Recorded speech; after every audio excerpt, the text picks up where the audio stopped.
Welcome to Math with Mr. J. In this video, I'm going to cover how to compare fractions. We'll go through 4 examples together, and then I'll give you 4 practice problems that you can try on your own. Let's jump into number 1, where we have 1/4 and 3/10. So reading this from left to right, 1/4 is greater than, less than, or equal to 3/10. Now, the first thing that we want to do when comparing is see if we have a common denominator between the fractions. If yes, the fractions do have a common denominator, then just compare the numerators. Now, if we don't have a common denominator, we need to find one and rewrite or rename the fractions with that common denominator. Then we can compare the numerators. So for number 1, our denominators are 4 and 10.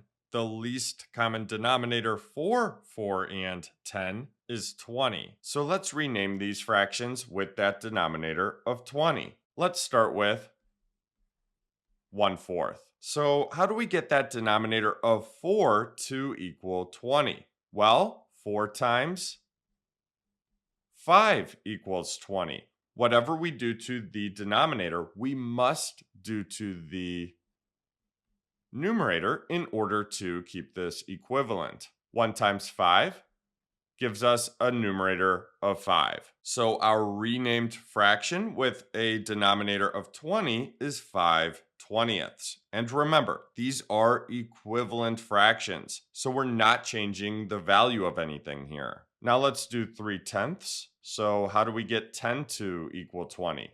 Well, 10 times 2 gives us 20. Whatever we do to the denominator, we must do to the numerator in order to keep this equivalent. 3 times 2 gives us a numerator of 6. So we get 6/20. 6/20 is greater than 5/20.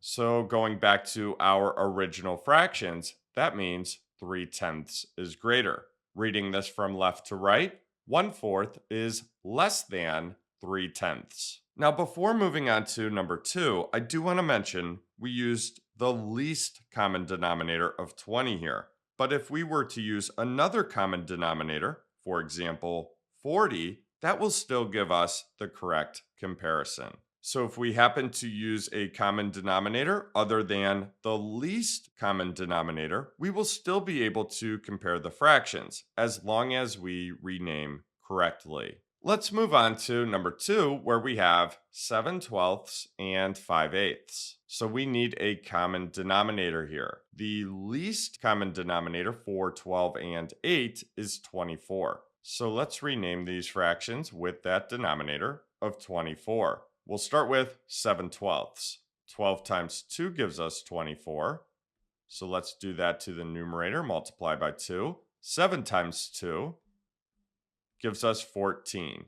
So our equivalent fraction with that denominator of 24 is 14/24. Now for 5/8. So how do we get 8 to equal 24? Well, 8 times 3 gives us 24.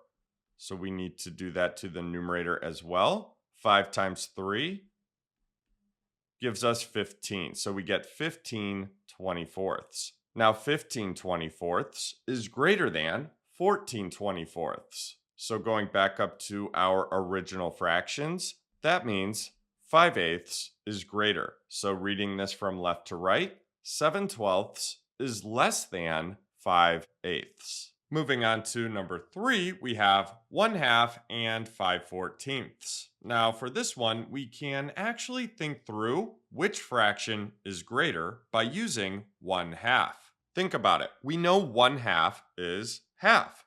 Looking at 5/14, let's think about what half of 14 is. Well, 7. So 7/14 is half. 5/14 is less than 7/14. That tells us 1/2 is greater. So 1/2 is greater than 5/14. Now let's prove this and write this out with a common denominator. The least common denominator for 2 and 14 is 14. Now 5/14 already has that common denominator, so let's rename 1/2 here.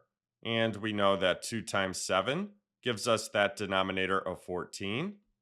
So let's do that to the numerator as well. 1 times 7 gives us a numerator of 7. 7/14 is greater than 5/14. So for some comparisons, we can tell which fraction is greater just by looking at the fractions and using what we know about fractions. Some comparisons are more obvious than others, and then some comparisons are very close. In this video, the comparisons are all pretty close, and nothing is too obvious. So we need common denominators to make sure we have the comparisons correct. So just something to keep in mind. Lastly, taking a look at number 4, we have 2/3 and 18/27. So we need a common denominator here. The least common denominator for 3 and 27 is 27. 18/27 already has that common denominator of 27. So let's rename 2/3. 3 times 9 gives us that denominator of 27. So let's multiply the numerator by 9 as well. 2 times 9 gives us 18. So we get 18/27. 18/27 is equal to 18/27. So reading our original comparison from left to right, 2/3 is equal to 18/27. So now that we've gone through some examples together, it's time for you to try some practice problems on your own. So have paper and a pencil ready.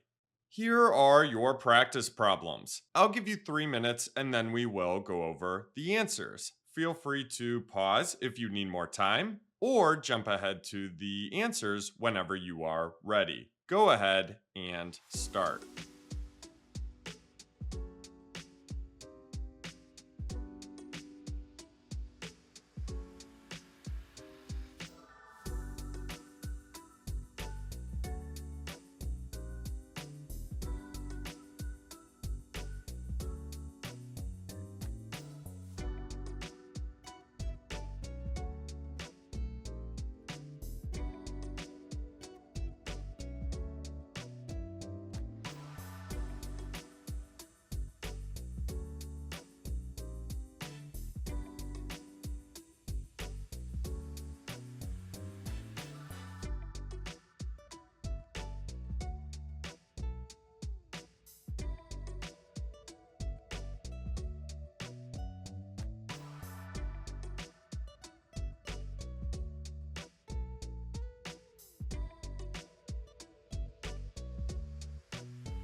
Okay, so that was 3 minutes. Let's go over the answers.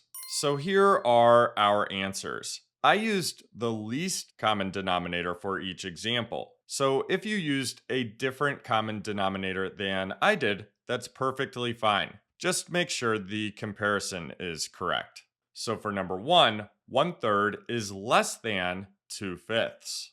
For number 2, 3/4 is equal to 12/16. For number 3, 5/8 is greater than 11/20. And lastly, for number 4, 2/3 is less than 7/9. So there you have it. There's how to compare fractions. I hope that helped. Thanks so much for watching. Until next time, peace.